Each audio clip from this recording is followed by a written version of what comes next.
বিসমিল্লাহির রহমানির রহিম। আলহামদুলিল্লাহি রাব্বিল আলামিন ওয়াসসালাতু ওয়াসসালামু আলা সাইয়্যিদিল মুরসালিন ওয়া আলা আলিহি ওয়া আসহাবিহি আজমাইন। আসসালামু আলাইকুম। আমি মুকাররম হোসেন ইংরেজি শিক্ষার অনলাইন ক্লাসে আপনাদেরকে জানাই সাদর সম্ভাষণ, অভিনন্দন। সম্মানিত শিক্ষার্থী এবং প্রিয় দেশবাসী, আমরা যে অবস্থানে থাকি না কেন, যদি আমরা আমাদের ব্যক্তিগত জীবনে, পারিবারিক জীবনে, সমাজ জীবনে, রাষ্ট্রীয় জীবনে, আন্তর্জাতিক জীবনে সাফল্য চাই, উন্নতি চাই, তাহলে অবশ্যই আমাদেরকে ইংরেজি ভাষার সাথে সম্পর্ক রাখতে হবে। ইংরেজি ভাষার প্রচুর পরিমাণে দক্ষতা অর্জন করতে হবে।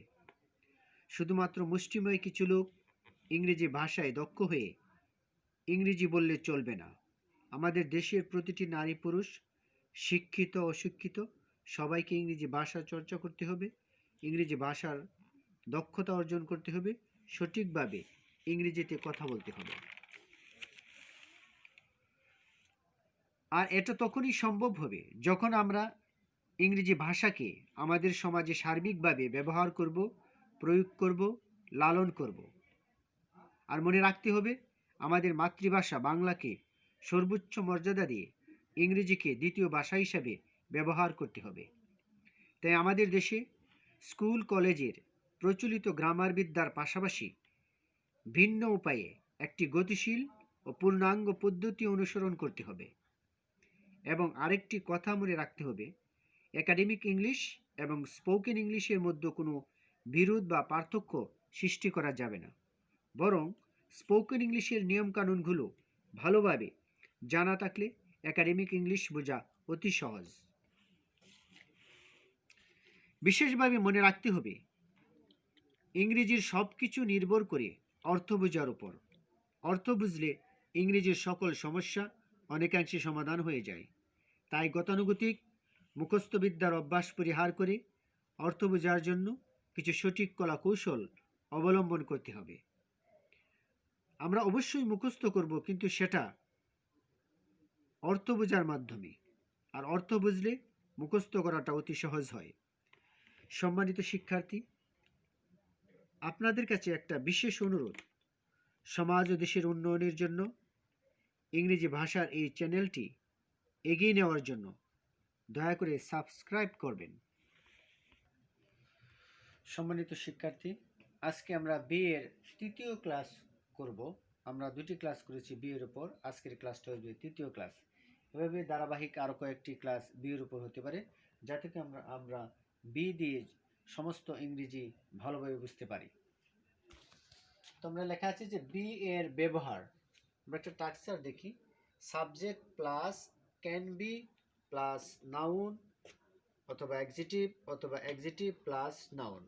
অর্থাৎ ক্যান বি এর পরে নাউন বসতে পারে, শুধু অ্যাডজেক্টিভ বসতে পারে, অথবা অ্যাডজেক্টিভ প্লাস নাউন বসতে পারে। আবার আমাদের মনে রাখতে হবে, জানতে হবে যে can be, could be, should be, অর্থাৎ বি এর পর মূল ভার্বের পাস্ট পার্টিসিপলও ব্যবহার করা যেতে পারে, কিন্তু আমরা এখানে নাউন অ্যাডজেক্টিভের ব্যবহার দেখাবো। তবে যাই হোক, আমরা এখানে লিখলাম যে কতগুলো অ্যাডজেক্টিভ আমরা দেখছি, অ্যাডজেক্টিভগুলোর অর্থ আমরা একটু জেনে নেই। আমরা অনেকে জানি, বাচ্চারা যাতে মুখস্থ করতে পারে সেই জন্য আমি বলতেছি।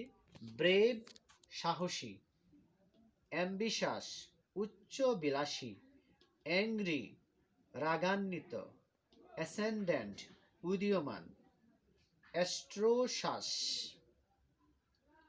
নিষ্ঠুর, অ্যাটেন্টিভ মনোযোগী, অ্যাট্রাকটিভ আকর্ষণীয়। আমি আবার বলছি, ব্রেভ সাহসী, অ্যাম্বিশাস উচ্চবিলাসী, অ্যাংরি রাগান্বিত, অ্যাসেন্ডেন্ট উদীয়মান, অ্যাস্ট্রোসাস অত্যন্ত নিষ্ঠুর, অ্যাটেন্টিভ মনোযোগী, অ্যাট্রাকটিভ আকর্ষণীয়। আমি আবারও আরেকবার ধীরে ধীরে বলবো।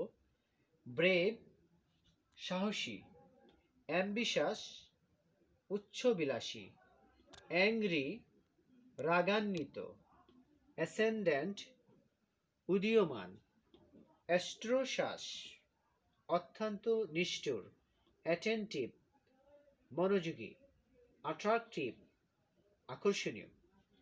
এখন আমরা বাক্য পড়ি, যে এতটুকু আমরা পড়ি, আই ক্যান বি আমি হতে পারি, উই ক্যান বি আমরা হতে পারি, ইউ ক্যান বি তুমি হতে পারো, ইউ ক্যান বি তোমরা হতে পারো, হি ক্যান বি সে হতে পারে, শি ক্যান বি সে হতে পারে মহিলা, দ্য গার্ল ক্যান বি মেয়েটি হতে পারে। এখন আমরা একসাথে পড়ি, আই ক্যান বি ব্রেভ আমরা শুধু অ্যাডজেক্টিভ ব্যবহার করছি, এখানে কোনো আর্টিকেল ব্যবহার করলাম না, শুধু অ্যাডজেক্টিভের পূর্বে কোনো আর্টিকেল ব্যবহার করা যাবে না। এরপরে যদি আমরা নাউন ব্যবহার করি তারপরে আর্টিকেল ব্যবহার করা যাবে। তাহলে আই ক্যান বি ব্রেভ আমি সাহসী হতে পারি, উই ক্যান বি অ্যাম্বিশাস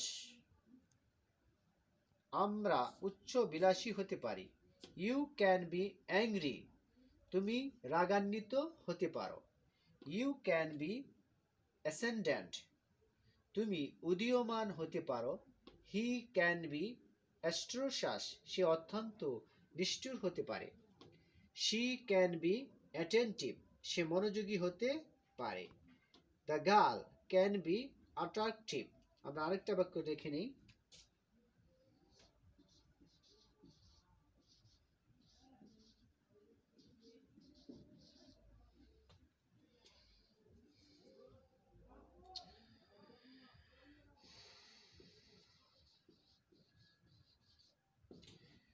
আরেকটা বাক্য লিখে নিলাম, দে ক্যান বি স্ট্রং। এইভাবে সম্মানিত অভিভাবক আপনারা যারা আছেন, যদি বাচ্চাদেরকে আমরা এভাবে শেখাই, ধীরে ধীরে এভাবে ভিডিওটা দেখাই, তাহলে অবশ্যই তারা এটা দেখে ইংরেজি শিখতে পারবে নিঃসন্দেহে। আমি আবারও বলছি, আই ক্যান বি ব্রেভ আমি সাহসী হতে পারি, উই ক্যান বি অ্যাম্বিশাস আমরা উচ্চবিলাসী হতে পারি, ইউ ক্যান বি অ্যাংরি তুমি রাগান্বিত হতে পারো, ইউ ক্যান বি অ্যাসেন্ডেন্ট তুমি বা তোমরা উদীয়মান হতে পারো, হি ক্যান বি অ্যাস্ট্রোশ্বাস সে অত্যন্ত নিষ্ঠুর হতে পারে, শি ক্যান বি অ্যাটেন্টিভ সে মনোযোগী হতে পারে, the girl can be attractive মেয়েটি আকর্ষণীয় হতে পারে, দে ক্যান বি স্ট্রং তারা শক্তিশালী হতে পারে। সম্মানিত অভিভাবকবৃন্দ, আপনারা বাচ্চাদেরকে যদি এভাবে আমরা উৎসাহ দেই তাহলে তারা অবশ্যই ইংরেজি শিখতে পারবে এবং আমরা সমাজে সঠিকভাবে ইংরেজির ব্যবহার করতে পারবো। একা একা বা পারিবারিকভাবে বা ব্যক্তিগতভাবে ইংরেজি ব্যবহার করে আমাদের দেশের উন্নয়ন করা যাবে না, একজনের পক্ষে দেশের উন্নয়ন করা সম্ভব না। আমরা যদি একটা ইংরেজি পরিবেশ গড়তে পারি, ইংরেজি শিক্ষার পরিবেশ গড়তে পারি, আমরা সবাই শিক্ষিত অশিক্ষিত সবাই যাতে আমরা ইংরেজিতে কথা বলতে পারি, তাহলে আমাদের দেশের প্রযুক্তিগত উন্নয়ন করা সম্ভব হবে বলে আশা করি ইনশাল্লাহ। সম্মানিত শিক্ষার্থীবৃন্দ, এখন আমরা এই অ্যাডজেক্টিভগুলোর ইন্টারগেটিভ শিখব, কিভাবে এই বাক্যগুলোকে ইন্টারগেটিভ করা যায়। এরপরে আমরা এই অ্যাডজেক্টিভের পরে নাউনের ব্যবহারও শিখব ইনশাল্লাহ। তবে আমরা ধীরে ধীরে শুরু করি। তাহলে আমরা লিখলাম, আই ক্যান বি ব্রেভ আমি সাহসী হতে পারি, আই ক্যান্ট বি ব্রেভ আমি সাহসী হতে পারি না, যেহেতু ক্যান নট মানে can't, I can't B brave আমি সাহসী হতে পারি না, ক্যান আই বি ব্রেভ আমি কি সাহসী হতে পারি, ক্যান্ট আই বি ব্রেভ আমি কি সাহসী হতে পারি না। এখন এই দুইটা বাক্যের পূর্বে যদি আমরা WH ওয়ার্ড ব্যবহার করি তাহলে বিভিন্ন রকম অর্থ চলে আসবে। যেমন যদি আমরা ব্যবহার করি ফর হোয়াট, এখানেও ফর হোয়াট। এখন যদি বলি আমরা for what can I B brave কি জন্য আমি সাহসী হতে পারি, for what can't I B brave কি জন্য আমি সাহসী হতে পারি না।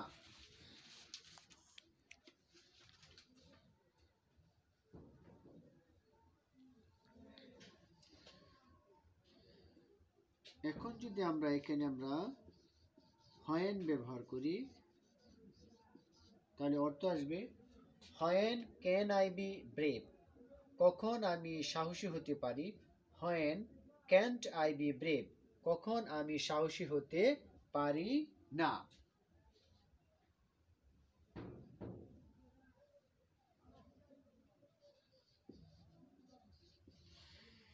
এখন যদি আমরা হয়ার ব্যবহার করি, যে হয়ার ক্যান আই বি ব্রেভ, কোথায় আমি সাহসী হতে পারি।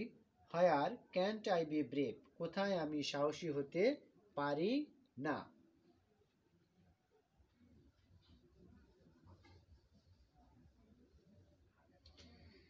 এখন যদি আমরা এখানে হয় ব্যবহার করি, তাহলে অর্থ আসবে হয় ক্যান আই বি ব্রেভ, কেন আমি সাহসী হতে পারি। হয় ক্যান্ট আই বি ব্রেভ, কেন আমি সাহসী হতে পারি না।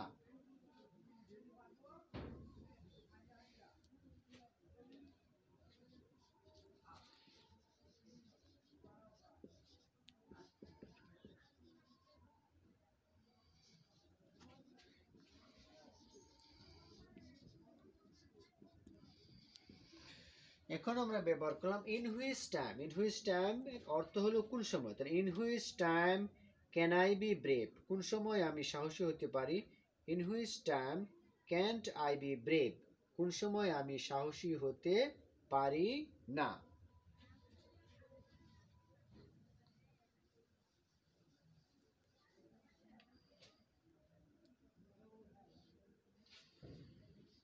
এখন যদি আমরা এখানে হাউ ব্যবহার করি, আমরা জানি হাউ অর্থ কিভাবে। How can I B brave, কিভাবে আমি সাহসী হতে পারি। How can't I B brave, কিভাবে আমি সাহসী হতে পারি না। এখন আমরা হু এর ব্যবহারটা আলাদাভাবে শিখব, কারণ হু যেহেতু নিজেই সাবজেক্ট এবং নিজেই প্রশ্নবোধক। তাহলে আমরা শিখব who can be brave, who can't B brave. তাহলে অর্থ হলো হু ক্যান বি ব্রেভ, কে সাহসী হতে পারে। হু ক্যান্ট বি ব্রেভ, কে সাহসী হতে পারে না। আবার হু এর সাথে যদি ক্যান আসে, তাহলে হু কে আমরা সিঙ্গুলারও ধরতে পারি, প্লোরালও ধরতে পারি। তাহলে আমরা এটা বলতে পারি হু ক্যান বি ব্রেভ, কারা সাহসী হতে পারে। হু ক্যান্ট বি ব্রেভ, কারা সাহসী হতে পারে না। ঠিক আমরা এইভাবে যদি আলোচনা করি, নিয়মিত আমাদের ক্লাসগুলো পর্যবেক্ষণ করেন, বাচ্চারা যদি দেখে, তাহলে অবশ্যই আমি আশা করি ইংরেজি শেখা সম্ভব এবং সমাজের মধ্যে ব্যবহার করা সম্ভব। তা আমরা যে একেবারে এমনি মুখেও যদি আমরা বলি, যেমন আই ক্যান বি ব্রেভ, আমি সাহসী হতে পারি। আই ক্যান্ট বি ব্রেভ, আমি সাহসী হতে পারি না। ক্যান আই বি ব্রেভ, আমি কি সাহসী হতে পারি। ক্যান্ট আই বি ব্রেভ, আমি কি সাহসী হতে পারি না। For what can I B brave, কি জন্য আমি সাহসী হতে পারি। For what can't I B brave, কি জন্য আমি সাহসী হতে পারি না। When can I B brave, কখন আমি সাহসী হতে পারি। When can't I B brave, কখন আমি সাহসী হতে পারি না। Why can I B brave, কেন আমি সাহসী হতে পারি। Why can't I B brave, কেন আমি সাহসী হতে পারি না। Where can I B brave, কোথায় আমি সাহসী হতে পারি। হোয়ার ক্যান্ট আই বি ব্রেভ, কোথায় আমি সাহসী হতে পারি না। How can I B brave, কিভাবে আমি সাহসী হতে পারি। How can't I B brave, কিভাবে আমি সাহসী হতে পারি না। In which time can I B brave, কোন সময় আমি সাহসী হতে পারি। In which time can't I B brave, কোন সময় আমি সাহসী হতে পারি না। হু ক্যান বি ব্রেভ, কে সাহসী হতে পারে। হু ক্যান্ট বি ব্রেভ, কে সাহসী হতে পারে না। এভাবে সম্মানিত শিক্ষার্থী এবং অভিভাবক বৃন্দ, আমরা যদি এভাবে চর্চা করি, নিজেদের বাসায় বসে নিজেরা পার্টনারশিপ তৈরি করে নিজেদের সন্তানদের সাথে, ছেলেদের সাথে, বন্ধু বান্ধবের সাথে আমরা যদি এভাবে পার্টনারশিপ তৈরি করি, তাহলে অবশ্যই আমাদের সমাজে একটি ইংরেজি শিক্ষার পরিবেশ তৈরি হয়ে যাবে এবং আমরা সহজে ইংরেজিতে কথাবার্তা বলতে পারবো। That means we have to make an English environment so that all section of people can speak English easily. এতটুকুই।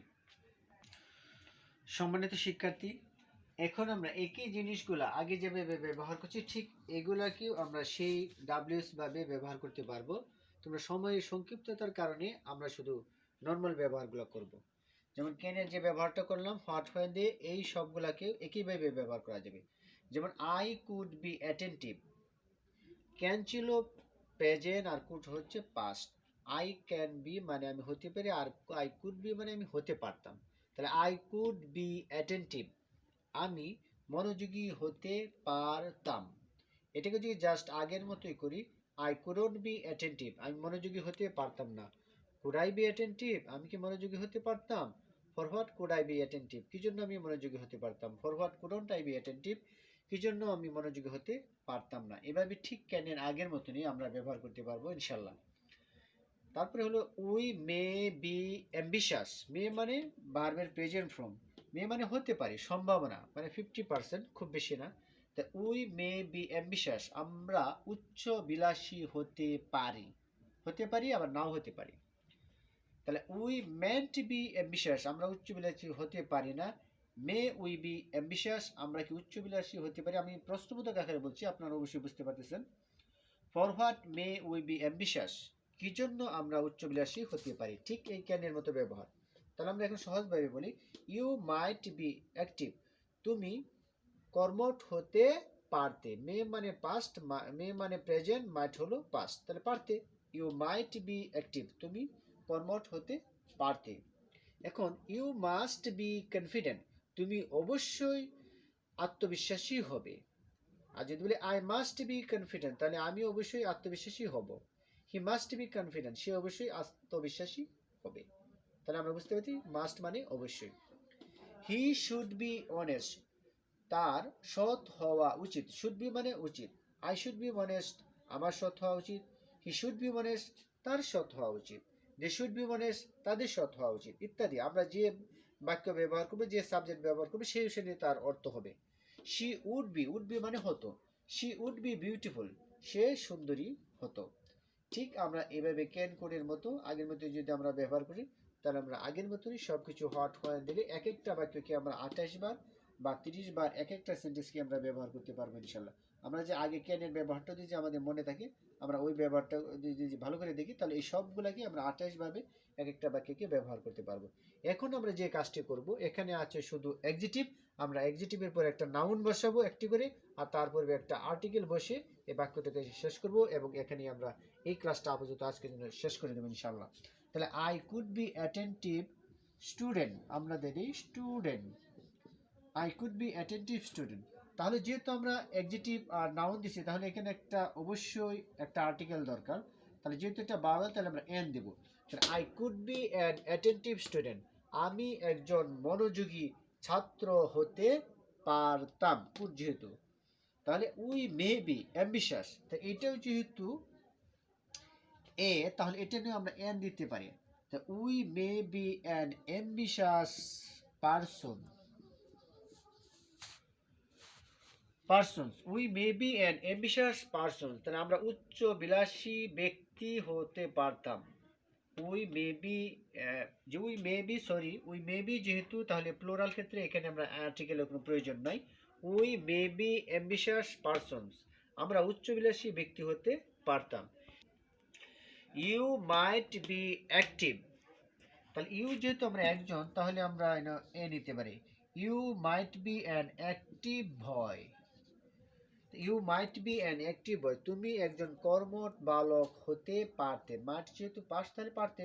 You might be an active boy, তুমি একজন কর্মঠ বালক হতে পারতে। You must be confident, you must be confident student,